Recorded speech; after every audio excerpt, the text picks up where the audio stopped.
Hey folks, Abhishek here. So I've been doing a written reflection on Oliver Burkeman's Meditations for Mortals, and I'm recording, me writing that reflection. It's been a really effective way to go through the way he set up the book. It's one chapter a day, 7 days a week, and there's four chapters in a section. Goes through four sections. So I thought I'm going to do something unconventional. I'm going to read my entries from my journal that you're about to watch me write, and the reading will probably take less time than the writing, but hopefully you'll get an idea of what this reading looks like, what I'm actually writing in there, and so on. So I'm going to try to attempt this. Let's see how it goes.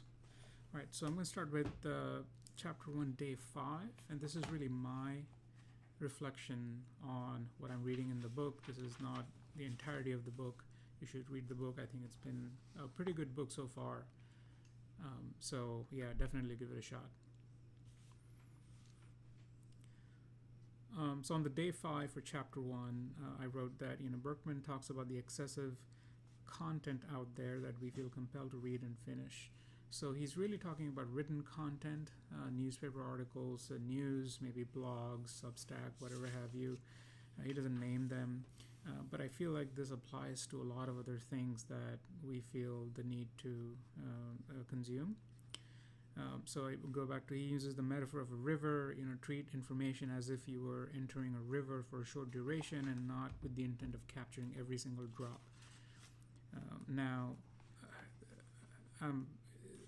I thought that metaphor was apt. I've heard that metaphor in the past. I feel like a lot of that metaphor has gone away because it has stopped being a river, which is a timeline-based order in which we were given content, videos, audio, or even text.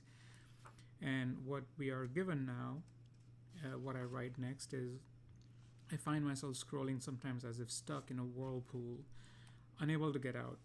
It used to be worse before I deactivated Facebook around 10 years ago or so. So I don't really remember how long it's been since I deactivated Facebook, but I know that that falling into that whirlpool felt worse then. I think this chapter fails to address the whirlpool factor of information. They are calibrated to capture you and keep you there. So that's really why I feel like it's a whirlpool when you get sucked into the little scroll. It's hard to get out of it, and but I don't know if anyone has any advice that is effective that does not involve hiding your phone from yourself and going into this like detox cycle. Anyway, so that's my reflection on day 5 from the book.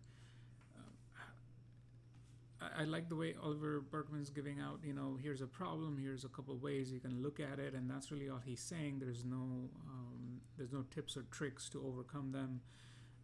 Which he mentions in the beginning of the book. So I like that in that way, that he's giving us food for thought, and I think the intent is for us to spend the day reflecting on what that means. Anyway, I move on to chapter 1, day 6. This chapter is most relevant in today's political climate because there's a lot. The chapter deals with things going wrong in the world and how we get sucked into dealing with everything that is wrong. And worrying about everything that is wrong, and he's trying to strike a fine balance between worrying about things going wrong versus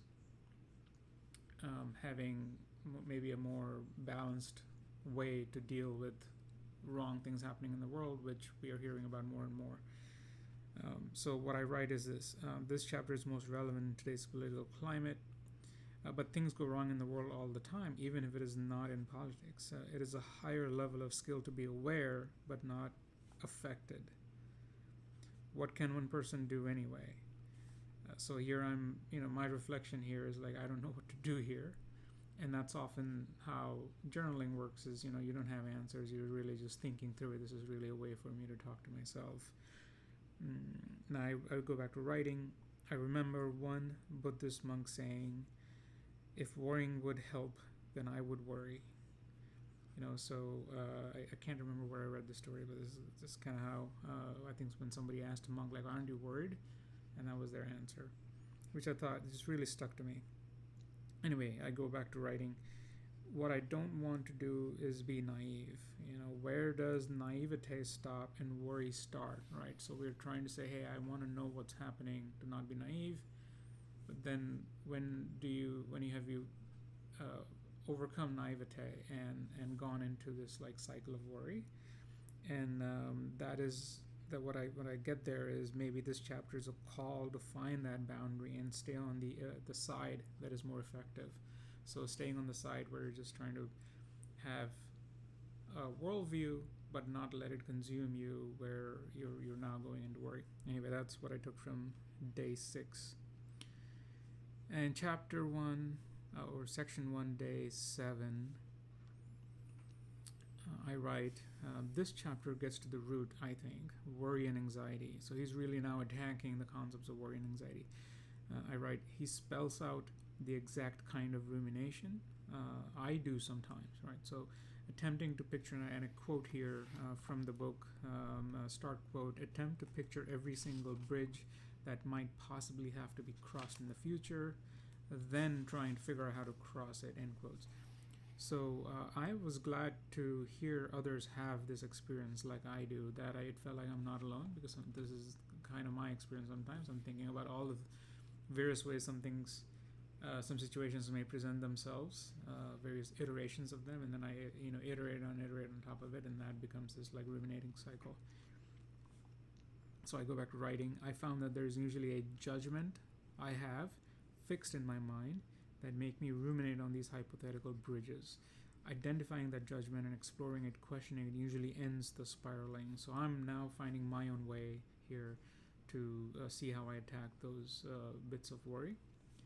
Then I write, many times that imagined future does not even arrive, and that has happened. I've been very lucky where I've imagined some things going wrong, and I've prepared for those eventualities and come to see actually things just fell into place, and I felt very lucky in those times. Like, I was prepared for this to happen, that to happen, and I had all this thing lined up, and then none of that needed to happen. Everything just kind of like solved itself. So I've had those moments, and then this was a good place for me to remember that can happen also, because Burkeman talks about it at the end of that day. He's inviting us to find this balance between planning for the future, but not getting consumed in all the ways things you might need to be planning for. But anyway, it was good for me to bring that back up. It reminded me of a thing my uncle had told me. This is over 20-25 years ago, and I wrote it down because it's just good for me to remember that.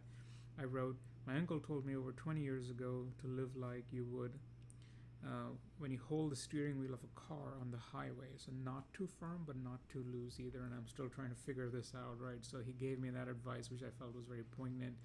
And this chapter is kind of reminding me of that advice.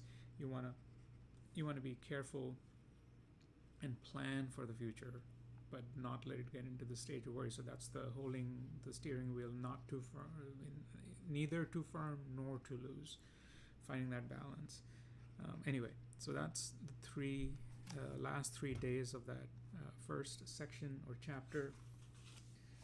I don't know what he's actually calling it. Let me just check it in the book. Yeah, so that's really week 1. It's not really sections of chapters. Week 1, day 1, 2, 3, 4, 5, 6, 7. Anyway, so I'll start with week 2 tomorrow, being a Monday, and do the same kind of reflection.